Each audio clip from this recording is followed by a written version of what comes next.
Dans l'actualité de ce jeudi, et si la grève des travailleurs de la SDE était la prolongation de l'imbroglio juridique entre la SDE et le ministère de l'eau et de l'assainissement? Selon la direction de la Sénégalaise des eaux, la question de l'actionnariat ne se poserait pas si la SDE était retenue. L'heure est venue de lever la confusion que l'on tente d'installer au sein de l'opinion. Les détails dans ce journal. Se sentant prises au piège de cette grève ou sabotage, les populations sont dans le désarroi. Dans plusieurs quartiers de Dakar, les robinets sont à sec. À suivre notre reportage. Pénurie d'eau, hausse du prix de l'électricité, mais où sont donc passées les centrales syndicales et comment comprendre le calme et le silence bourdonnant de ces syndicalistes? Le secrétaire général de la FGTS déclenche le tocsin, vous l'entendrez. Après sa première nuit en prison à Rebeuss, le docteur Babacar Diop interné à l'infirmerie de la maison d'arrêt.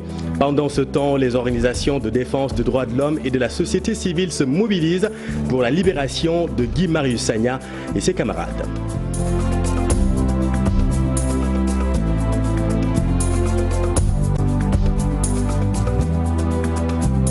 Difficile de trouver le liquide précieux dans plusieurs quartiers de Dakar. Grève ou sabotage des agents de la SDE, si l'on en croit le ministère de l'eau et de l'assainissement. Dans tous les cas, les populations se sentent comme les parents pauvres de ce différent. Illustration dans ce reportage avec Cher Diop et Tierno Laurent Mendy.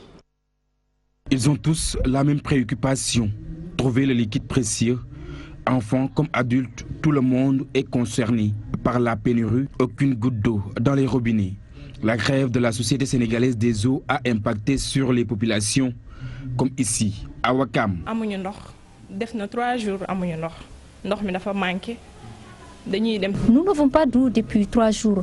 Nous n'avons même pas de quoi préparer le repas ni faire nos ablutions. Depuis ce matin, je n'ai pas pris une douche. Les enfants doivent aller à l'école, ils n'ont pas encore mangé. C'est vraiment déplorable. Dans tout le quartier, les habitants vivent le même calvaire. Non loin de ce village traditionnel, cet atelier vient au secours des populations. Je viens de la cité avion, rien que pour chercher de l'eau. Heureusement, cet atelier menuisier, le robinet coule. Ces Sénégalais parlent le même langage. Ils demandent aux autorités de trouver rapidement une solution à ce casse-tête. Le gouvernement doit venir en aide de la population parce que l'eau est indispensable à la vie. On ne peut pas vivre sans l'eau. L'État doit vraiment faire des efforts. Inquiétude totale pour ces populations qui devront prendre leur mal en patience car la SDE a décrété un mot d'ordre de 48 heures renouvelable. Ces travailleurs de l'eau comptent organiser une assemblée générale demain vendredi.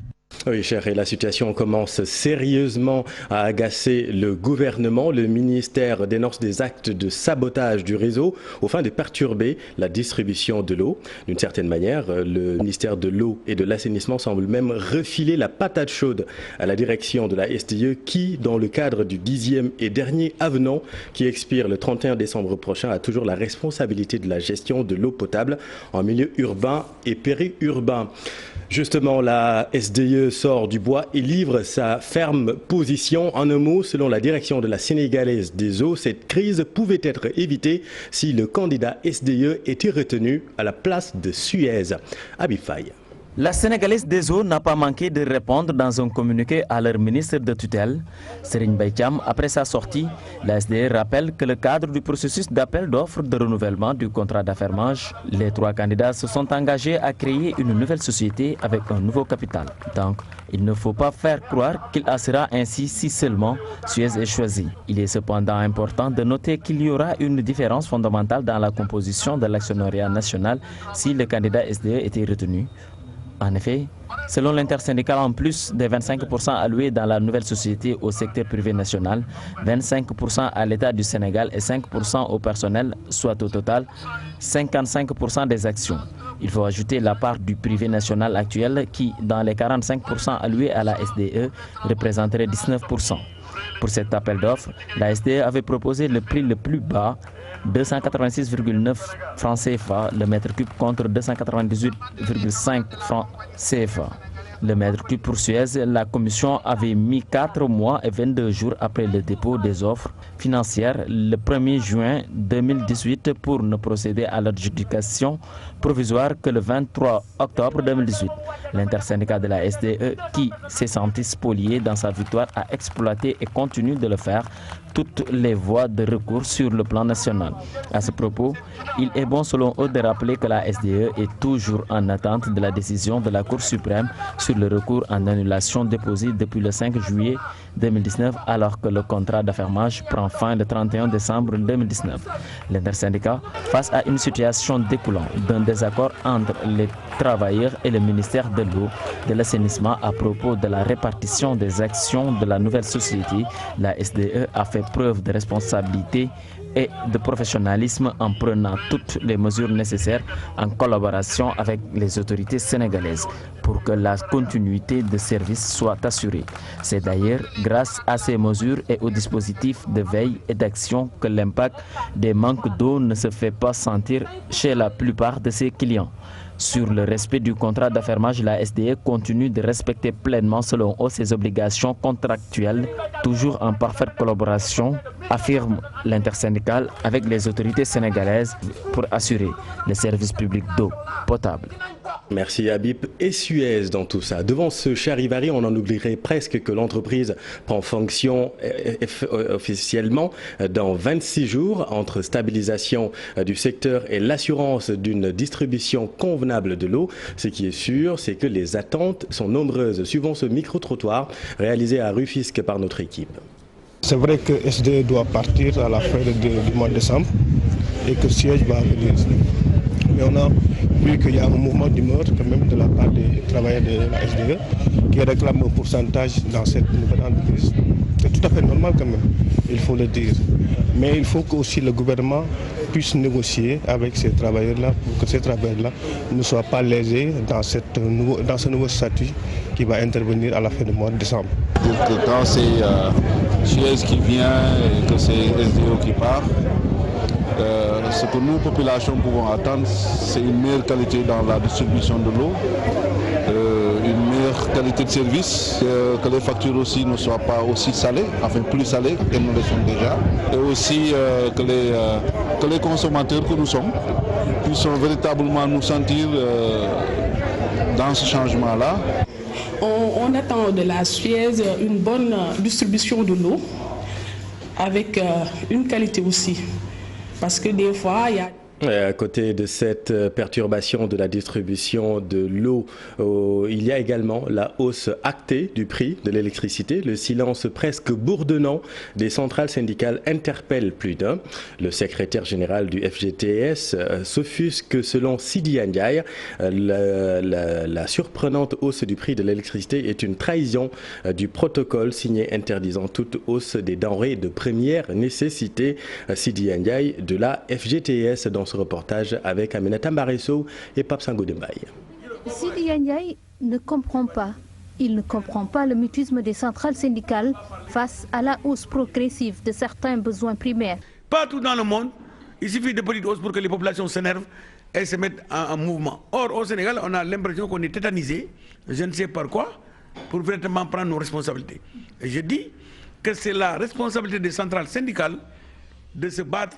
La hausse sur le prix de l'électricité, une véritable arnaque pour le secrétaire général du FGTS. La Sénélec, ce que nous dénonçons aujourd'hui, c'est les hausses de ces prix, qui en réalité est une violation d'un accord passé entre les organisations syndicales, c'est-à-dire les centrales et l'État, concernant la baisse des denrées de première nécessité.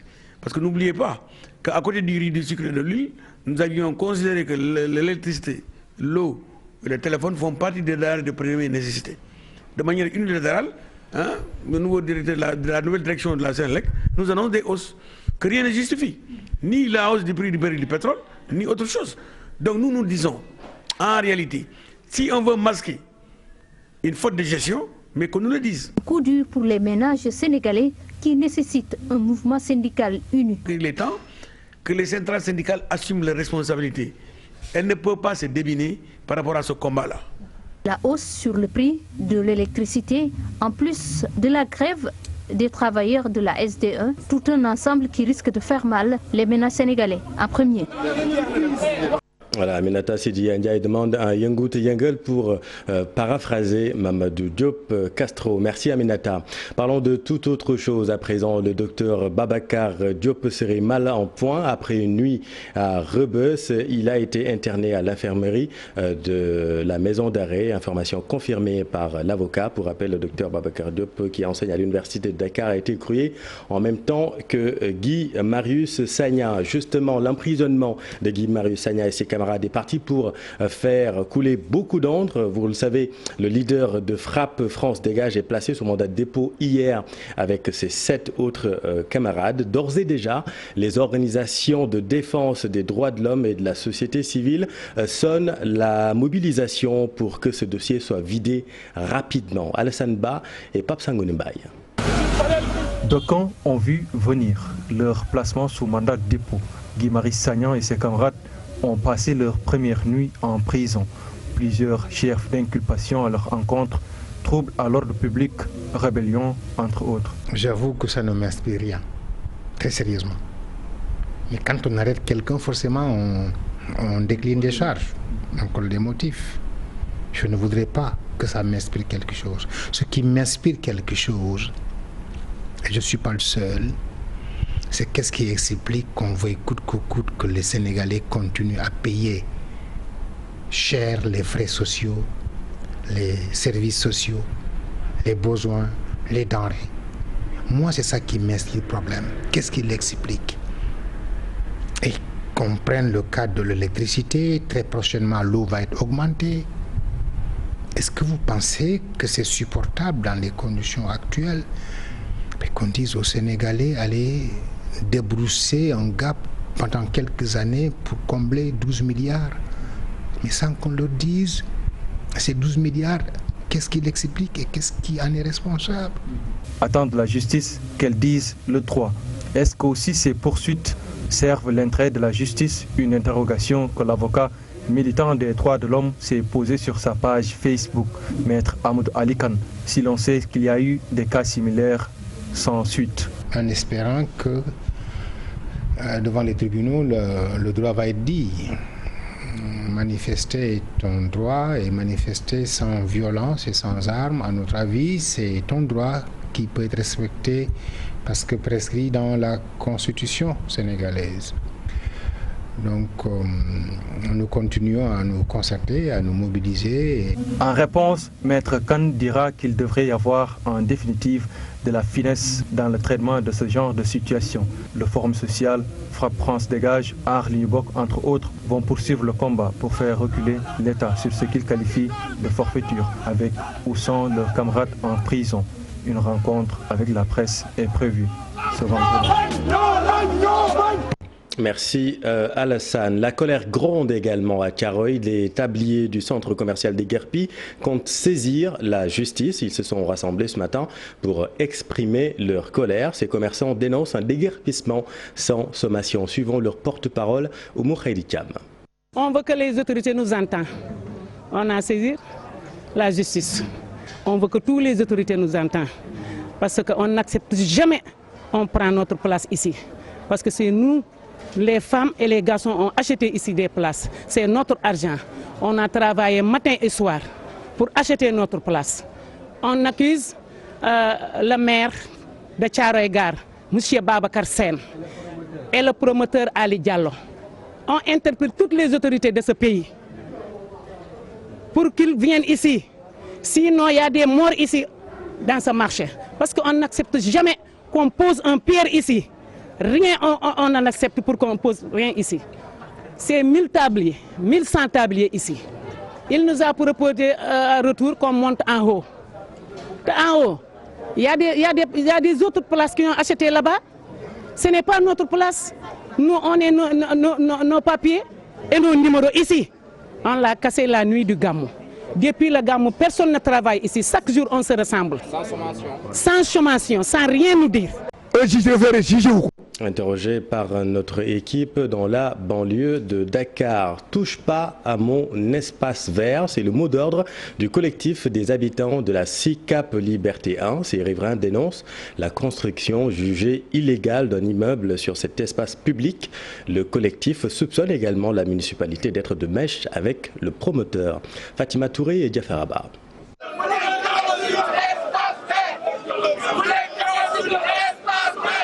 Une marche pour s'opposer à la construction d'un immeuble sur ce site qui sert d'espace vert aux populations de SICAP Liberté 1. Leur collectif pointe un doigt accusateur sur un promoteur du nom de Hassan Sek.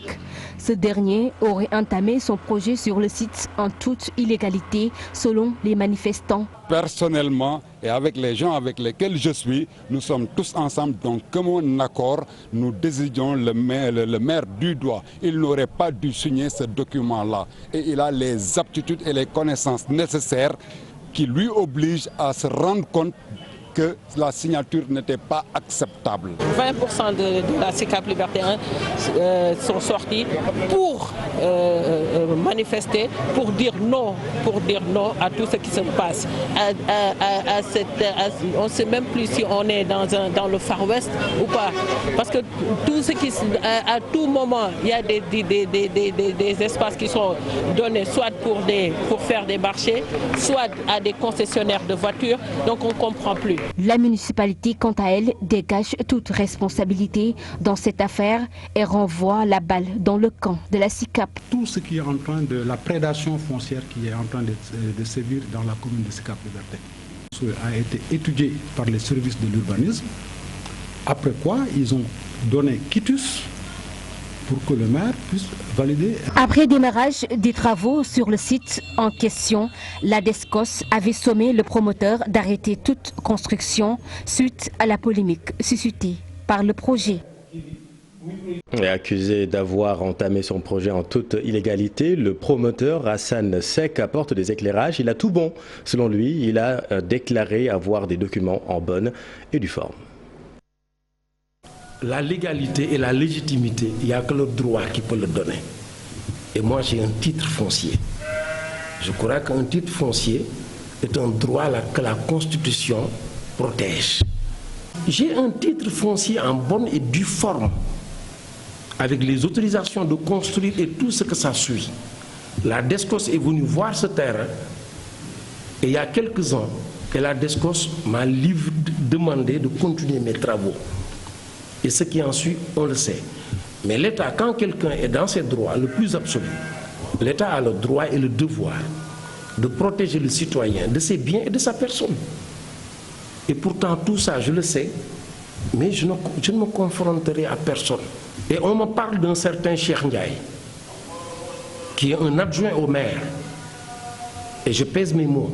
Il a été le premier à appeler le chef de quartier, à appeler le président du conseil de quartier. Venons-en maintenant à ce cri de détresse des habitants de Diakhao. C'est dans la région de Fatick. Selon les populations, l'insécurité a atteint son paroxysme. Les vols et attaques à main armée sont fréquents. Récemment, une famille a été attaquée par des agresseurs. Le couple a eu très peur. Voyons tout cela avec Aminata Goudjabi et Abdou Karim Bey. Cette femme grièvement blessée à l'œil raconte sa mésaventure de la nuit du 25 novembre dernier. Elle et son mari, qui est commerçant, ont été attaqués par des individus lourdement armés dans leur propre maison. Cet énième cas d'agression montre nettement que les populations de Diakhao vivent dans une totale insécurité. Vraiment, nous ne sommes pas tranquilles à cause des voleurs. Même aujourd'hui, ils peuvent venir à Diakhao pour nous trouver. Vraiment, on ne dort plus, surtout nous, les femmes. Cette insécurité grandissante a poussé les habitants de Diakhao à battre le pavé. Ils réclament une brigade de gendarmerie. Nous adjugeons l'obtention d'un poste de gendarmerie. Le plus grand danger que vivent les populations sont les attaques à main armée, perpétrées jusque dans les demeures des honnêtes citoyens. Vu que la brigade de gendarmerie la plus proche se trouve à 22 km, les populations lancent un cri de cœur pour sa sécurité. Pour que cette demande vieille de 9 ans soit tenue en compte par l'autorité compétente. Les honnêtes gens sont traumatisés par l'insécurité grandissante qui ne cesse de sévir. Ainsi, pour ne pas franchir le dernier palier, Cette population appelle les autorités à une réaction rapide pour que cette insécurité devienne un mauvais souvenir. La recrudescence du vol de bétail empêche aussi les éleveurs de Diakhao de dormir tranquillement. Ici, les éleveurs sont découragés parce qu'en une seule nuit, ils peuvent venir te voler tout un bétail. Et souvent, ils sont armés. Le déficit d'éclairage public favorise l'insécurité et les populations demandent plus de lampadaires dans les rues de la commune. Nous sommes des commerçantes. Mais nous avons peur de rester au marché jusqu'à 21h à cause des voleurs. On demande à monsieur le maire d'augmenter d'efforts pour l'éclairage public du village. Un mémorandum a été remis à l'adjoint au sous-préfet de Ndiop. Javier Tine promet de rendre compte aux pouvoirs compétents.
Voilà, toutes nos excuses pour ce petit incident. La suite de ce journal. Parlons santé À présent, la division de lutte contre les maladies non transmissibles du ministère de la Santé a restitué les résultats des interventions du projet sur la maladie comme l'hypertension artérielle.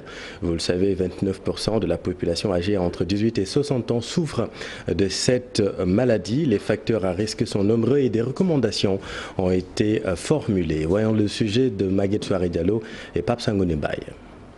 L'hypertension artérielle au Sénégal reste un problème de santé publique. Près de 29% de la population sénégalaise âgée entre 18 et 60 ans souffre de cette maladie. Seuls 17% sont sous traitement médical, des chiffres alarmants issus du document du projet de la division de lutte contre les maladies non transmissibles. Je l'ai dit, c'est la population adulte jeune, c'est la population entre 18 et 68 ans, où on note une prévalence de 29,9%, qui est la population active. Donc, l'hypertension artérielle, à travers ces complications, constitue un véritable frein, parce que c'est la population vraiment adulte, qui est la population productive qui est touchée. Pour les acteurs de la santé, plusieurs facteurs à risque expliquent la proportion inquiétante de la maladie. Il y a ce qu'on appelle les facteurs de risque cardiovasculaire. C'est par exemple la sédentarité, c'est aussi lié à l'âge. Il y a aussi certains facteurs de risque cardiovasculaire comme le tabac, l'alcool, l'alimentation malsaine. Tout ça, c'est des facteurs de risque de la maladie cardiovasculaire. Dans ce projet du ministère de la Santé, débuté en 2016, des recommandations y ont ainsi été formulées pour lutter contre la maladie. La recommandation, c'est que les districts sanitaires où le projet est intervenu continuent de mener les activités même à la fin du projet. Les médecins-chefs du district qui doivent en approprier pour passer à l'échelle vraiment ce projet qui, à mon avis, a donné des résultats probants. L'hypertension artérielle est un véritable frein au développement économique du pays, touchant majoritairement la population jeune et active. Pour la division de lutte contre les maladies non transmissibles, le combat contre l'hypertension est une priorité de santé publique. Merci Maguette. L'actualité de ce jeudi, c'est aussi le Sénégal qui accueillera lundi prochain le sommet des transformateurs. Les jeunes porteurs de projets peuvent aspirer au financement de la BID, la Banque islamique de développement, 500 millions de dollars. Le ministre de l'économie du plan a réagi, a rencontré les jeunes venus de plusieurs pays pour échanger avec eux sur les atouts du Sénégal. Compte rendu Makumba Bey. Dans chaque pays, des jeunes portent des projets innovants qui peuvent changer la vie des populations. La BID, Banque islamique de développement, veut financer ces projets. Parmi ces dizaines d'entrepreneurs venus du monde entier, il y a 15 entrepreneurs sénégalais également qui ont été sélectionnés. Donc dans le cadre de cette académie, ils ont pu bénéficier, ces entrepreneurs, de beaucoup de supports, de beaucoup de cours, d'échanges sur différents sujets. Par exemple, comment lever des fonds en tant que société qui est dans l'innovation, surtout qui démarre, une start-up. Comment faire le marketing de ses produits, par exemple, de son entreprise, sur également comment forger des partenariats. Le Sénégal accueille le sommet de 2019 lundi, mais aucun Sénégalais ne va recevoir un financement cette année. Les porteurs de projets sont appelés à postuler massivement pour être financés ultérieurement. Nous avons un fonds de 500 millions de dollars. Ce fonds peut représenter une opportunité pour les jeunes ici. Le gouvernement du Sénégal est déjà très avancé en matière de vitalité des startups. Notre fonds va servir de plateforme et donner une opportunité aux jeunes. Il leur appartient maintenant de la saisir, de développer leurs entreprises et de s'insérer dans la nouvelle économie. Ici au Sénégal, nous invitons tous les jeunes qui sont détenteurs de projets à s'inscrire pour pouvoir bénéficier d'un financement. Nous travaillons avec 15 d'entre eux et ils ont des projets qui sont très excitants. Nous pensons pouvoir les financer. Nous invitons ceux qui n'ont pas l'opportunité de nous saisir pour le moment de le faire lors du sommet, lundi.